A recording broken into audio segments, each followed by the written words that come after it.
Salut, c'est Thomas et aujourd'hui je vais vous parler de l'Elego Centauri 2, imprimante 3D filament multicouleur lorsqu'elle est en version combo, c'est-à-dire ce que j'ai ici, 4 bobines de filament, on va pouvoir donc faire du multicouleur, le tout qui passe dans une seule buse d'impression. Alors, je vous le dis dès maintenant, ce test va être plutôt express dans le sens où j'ai déjà testé la Century Carbone 1, la Century Carbone 2, j'ai expliqué comment on faisait la mise à jour de la Century Carbone 1 vers quasiment la Century Carbone 2 avec l'ajout du module Canva.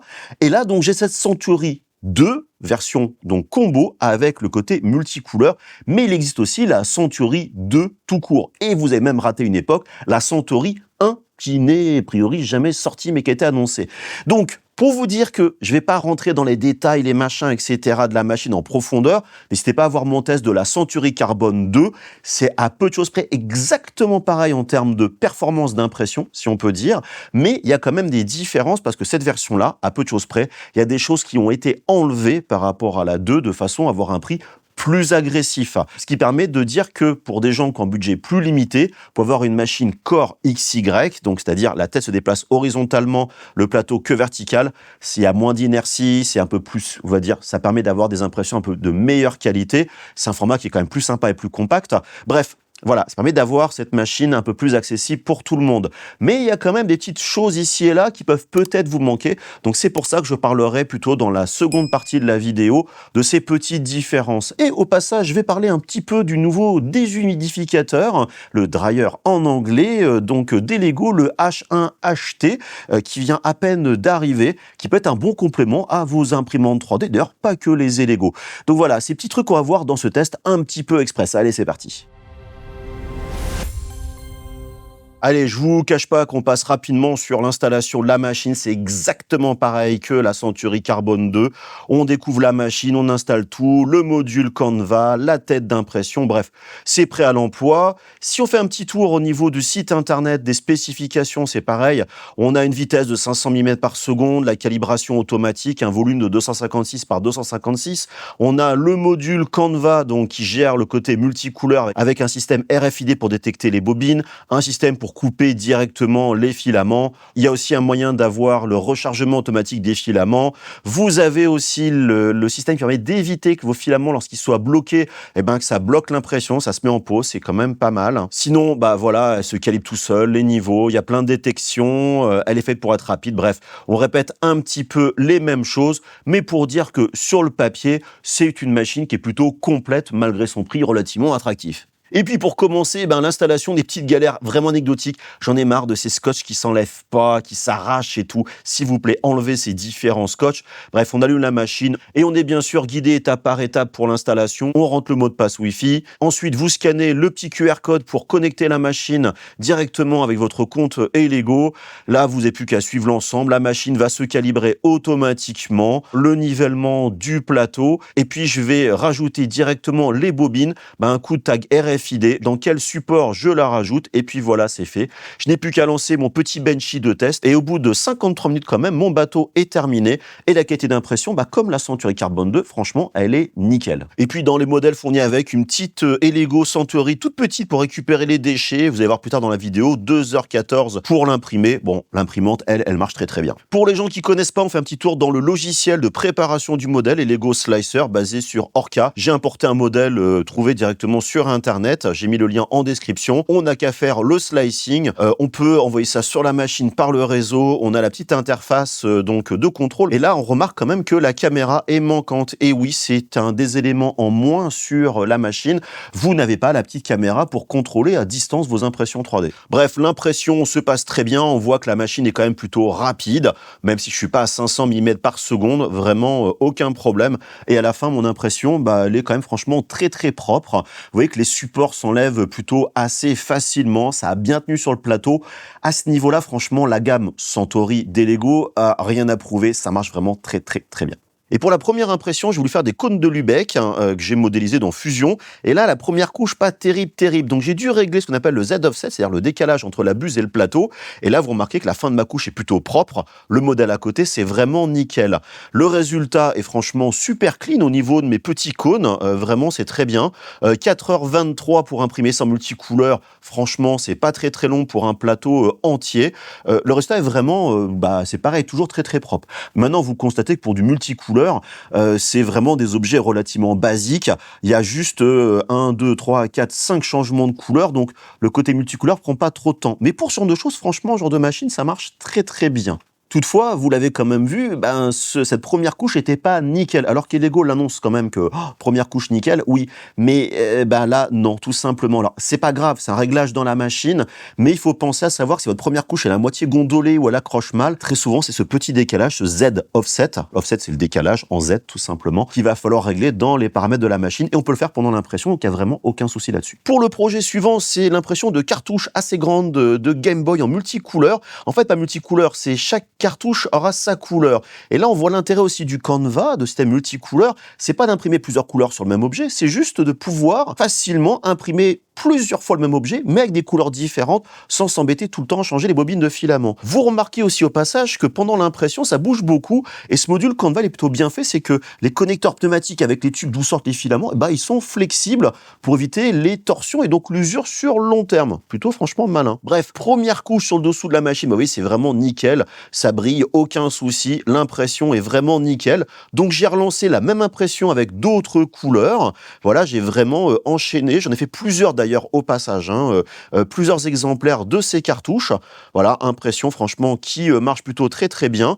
Il y avait quelques petits supports en dessous, une petite pince pour m'aider, ça s'enlève relativement bien, vraiment aucun souci. Et je n'ai plus qu'après à passer ça dans une imprimante UV où j'ai imprimé directement la pochette de la cartouche entre guillemets Game Boy pour faire ces petits éléments de décoration juste pour le fun. Et là, toujours dans le côté multicouleur, mais au sein du même objet, un petit renard articulé franchement très sympa, avec, vous remarquez toujours les petits déchets qui sortent à l'arrière de la machine. Le modèle est vraiment super cool. Là, le multicouleur, c'est top. À la fin, quand même, 4h53 pour imprimer ce petit renard. Vous remarquez quand même la quantité de déchets pour un petit renard qui est assez impressionnant, mais le résultat est vraiment super top. Et là, c'est pour les gens qui ne connaissent pas encore le multicouleur. En fait, j'aurais imprimé un renard ou 20 renards sur le plateau, la quantité de déchets aurait été la même. Parce qu'il faut changer par couche, finalement, le filament, le nombre de fois qu'il y a de changement de filament sur une même couche. C'est-à-dire que s'il y a 50 renards, le changement sera qu'une seule fois pour chaque élément où il y aura le petit renard. Donc voilà, le temps paraît très long pour un renard. Vous en faites deux, on serait peut-être passé de 4h53 à peut-être 5h10 par exemple. Donc voilà, vraiment attention à ça. Mais le défaut du multicouleur quand on a une seule buse dans ce genre de machine, c'est qu'effectivement, ça peut créer pas mal de petits déchets et ça va augmenter le temps d'impression. Donc voilà, s'il y a moyen de faire plusieurs versions, plusieurs modèles à la fois, profitez-en. Il y a un truc que vous pouvez constater qu'en fait de l'impression 3D filament, c'est que des fois vous avez des petits fils très fins, comme des fils d'anche on peut dire, qui apparaissent aux impressions, la qualité est moins bonne, parce que votre filament peut être humide, tout simplement. C'est pour ça qu'il vous faut un déshumidificateur, ça peut dire de filament, un dryer. Donc là j'ai le H1 acheté d'Elego. Alors je vous fais une présentation plutôt très rapide, c'est pas vraiment un test. Ça permet en fait d'enlever l'humidité dans la bobine du filament, qui va permettre de redonner un état, alors pas proche du neuf, mais qui va quand même s'en rapprocher relativement. Et ça, pour certains filaments beaucoup plus techniques, le TPU par exemple, est un filament flexible qui lui est très sensible à l'humidité, mais je parle aussi du nylon, voilà. Il y a plein de filaments assez intéressants. Alors, pas forcément pour la Centauri 2, mais plutôt la Carbone 2 qui est fermée. Bref, c'est un autre sujet.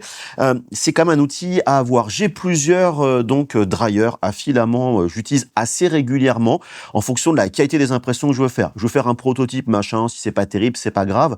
Mais un modèle plutôt propre, je vais faire attention, et encore plus si c'est technique. Donc bref, Elego n'avait pas de solution, ça vient d'arriver, le module permet d'avoir une seule bobine de filament, monte jusqu'à un peu plus de 80 degrés, 85 degrés si je me trompe pas.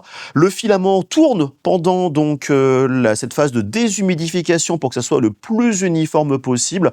Vous avez des pré-réglages et tout au sein du menu, on peut faire des choses personnalisées, donc bref, pour dire que franchement, c'est un système qui marche bien et on peut le connecter bien évidemment à la machine dans le sens le tube de sortie du filament, on va l'amener directement dans le cas ici présent sur le Canva pour être sûr que le filament, même entre les deux, ne reprenne pas l'humidité. Donc bref, une solution franchement qui est plutôt assez élégante et c'était quand même bienvenu dans la gamme Elego parce que ça manquait quand même jusqu'à maintenant. Allez, pour le dernier point, je vais faire un peu la comparaison entre la Centauri Carbone 2 et cette Centauri 2.